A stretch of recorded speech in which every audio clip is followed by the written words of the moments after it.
Hallo und willkommen. Hello and welcome to AidanEyewitness. This video is on the most popular theme on this channel, building boom. I went on a tour on my Brompton bike around Liverpool's construction sites, planned, in progress, completed or stalled. It was an eye-opener, or as we say in German, es war ein Aha-Erlebnis. It was an aha experience. I didn't cover everything, so I'll do a follow-up soon. We begin near Lime Street Station. The roadworks are part of Liverpool's controversial city centre connectivity scheme. Let's hope it makes the city more connected, not less. The Northwestern Hotel was opened in 1871 and closed in 1931. The Grade 2 listed former hotel and former student residence is being converted back into a hotel, the Radisson Red Liverpool Hotel. Renovation has been delayed due to the former developer going into administration. A story we'll hear again and again. Our next project is situated very close to here, on the site of the former Norton Street coach station. It's the Natex or Natex project with two towers set at an angle to each other containing student accommodation. Interesting that during construction we often see an attractive purple colour, but these are simply the insulation panels. By the time construction is finished, they'll be hidden under the exterior skin of the building. We are on the street named Islington, part of the wide dual carriageway that runs to the north of the city centre. There are several university residences along here, already occupied or to be completed. Already completed is Calico Student Living, and just off Islington, a little bit further up on Devon Street, Innovo Student Accommodation is under construction. We come to a project that's been delayed, both due to the pandemic and because of financial problems. It's the Fabric Village. Construction has halted. Only the framework of the building is visible. YPG Group Limited went into liquidation in 2020 and has become Northwest Development Consortium Limited. The developers have stated that the project will be completed. Close to it is another project that's been delayed due to developer problems. The Aura project stalled when Elliott Group went into administration in 2020. A consortium of investors took over the scheme, and now it's set for completion sometime in 2022 under the name True Liverpool. The operator is True Student. The residents will provide students with advanced facilities and great rooftop views. Let's stop as we look back down Erskine Street leading to Islington. In Liverpool, continuous roads seem to randomly change names, and that's typical of UK cities. We turn to our right and see the next project situated on a prominent corner site at the top of the hill. It's called Element the Quarter. It's described as the first eco-development in Liverpool. Residents will enjoy great views from the top of the building down towards the waterfront and the river. Architects are Faulkner Chester Hall, whose name can be seen on other projects around the city centre. Proceeding along the street named Low Hill, I love these unofficial footpaths made by people's feet. We reach the massive NHS project, the new Royal Liverpool Hospital. Due to various problems, including the collapse of construction company Carillion, it's been delayed. It should have opened in 2017, but it's hoped it will admit its first patients in spring 2022. The cost for the 646-bed facility is predicted to be over £1.1 billion, not all paid by public money. This information from the Liverpool Echo.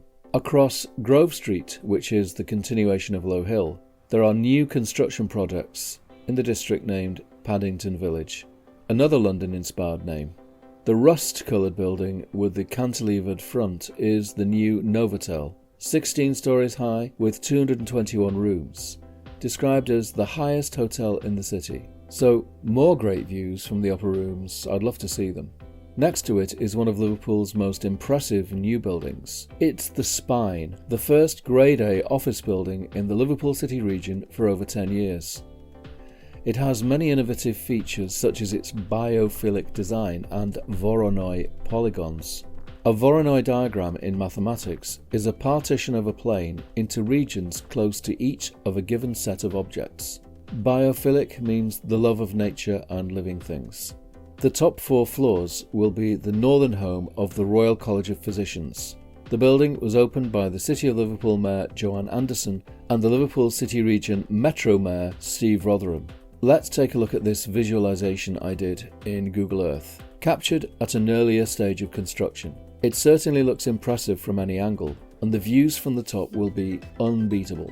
Architects AHR.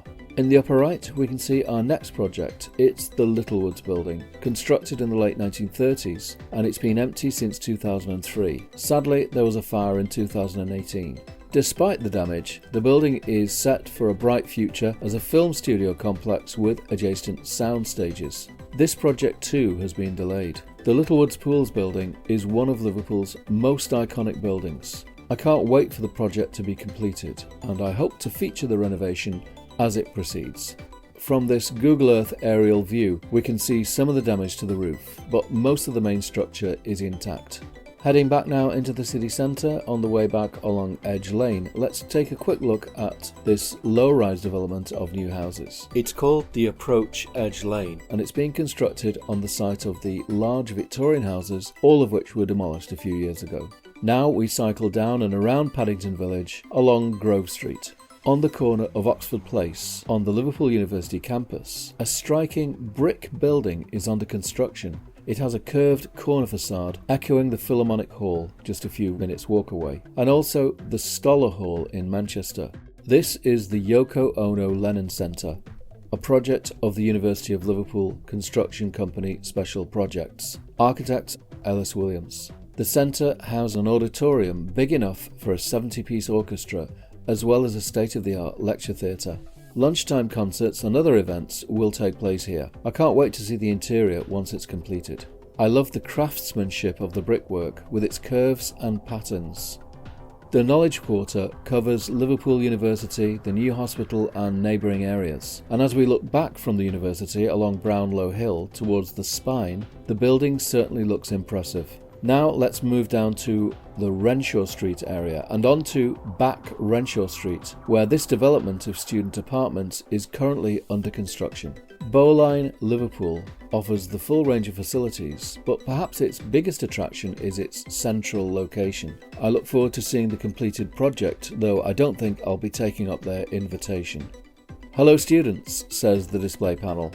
Welcome to the new way to live. We do things differently here. Wasn't it Tony Wilson who said those words about Manchester? The name Faulkner Chester Hall Architects is seen again. Every project should have display panels like this to show how it's going to look and also to show the name of the architects. A few steps up Oldham Place is Roscoe Street. Here we're looking onto Mount Pleasant and the attractive Georgian-style houses. On the site where a Chinese supermarket used to be, a new apartment development is under construction. There was some controversy regarding parking spaces. The plot on the opposite side of Roscoe Street is owned by John Moores University, who expressed reservations. Information from Insider Media. And now let's go over to Dale Street, where the municipal buildings are being renovated and extended and will re-emerge as a luxury 4-star hotel. Liverpool City Council sold the building for £10.2 million. It was completed in 1868 and is Grade 2 star listed.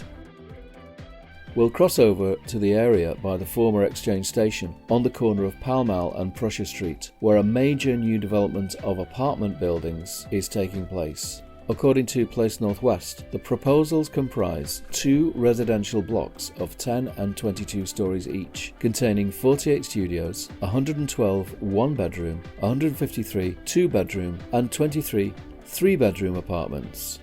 Developer is Ridge Liverpool. Architects Faulkner Chester Hall. Sadly, there are no display panels at the site, apart from the name of the construction company and the architects. On the other side of the street, named Pall Mall, the project named Pall Mall is in preparation. It will be built on the former tracks of Exchange Station. It promises to be a new business community in the heart of Liverpool, so says the sign. Now we go to the end of Pall Mall and onto Leeds Street, part of the major arterial road linking the waterfront with the tunnels, Islington, Edge Lane and the M62. Regular drivers will have noticed that this site hasn't changed in over a year. That's because of the collapse of developer Elliott. Since then, construction has been stalled, along with another 3-tower project in Manchester. Infinity is an upmarket, aspirational project featuring 3 tall towers. Elliott, the Northwest's fastest growing developer, says the display. Stalled construction projects send out a negative message about the city. Let's hope this one can be either completed or replaced. And now we go down the hill and along Waterloo Road, past the Kingsway Tunnel Ventilation Tower, I love that building, and onto Jesse Hartley Way, a new road named after the man who oversaw the building of numerous docks and buildings in Liverpool in the 19th century. We are now in Liverpool Waters, and we can see a taste of what's to come. This new road will lead to a new terminal for the Isle of Man ferry. North of here, further development will take place. I made this animation in Google Earth Studio to show the site as it looks now. These plans to transform and regenerate this area are apparently what caused officials at UNESCO to delist the city. I let the information boards tell the story.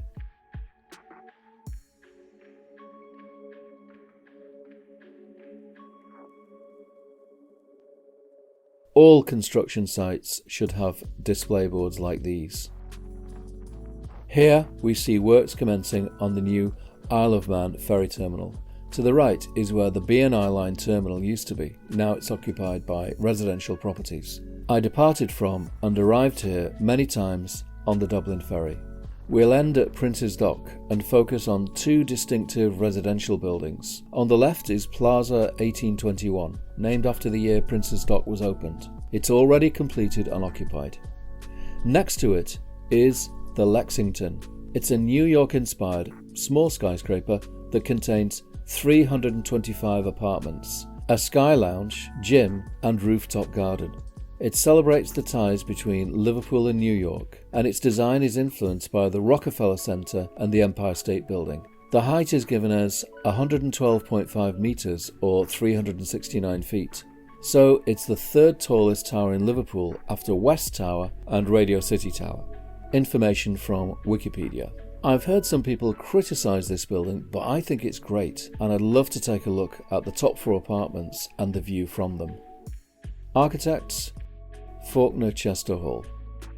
We've cycled 7 miles or 11 kilometres, and it's been quite a journey of discovery. And that's why I always say look, explore and capture. It's the best way. I hope you found this video of interest. Please like the video, subscribe to the channel and click the bell button for notifications. Vielen Dank fürs Zuschauen, many thanks for watching, auf Wiedersehen, see you again soon.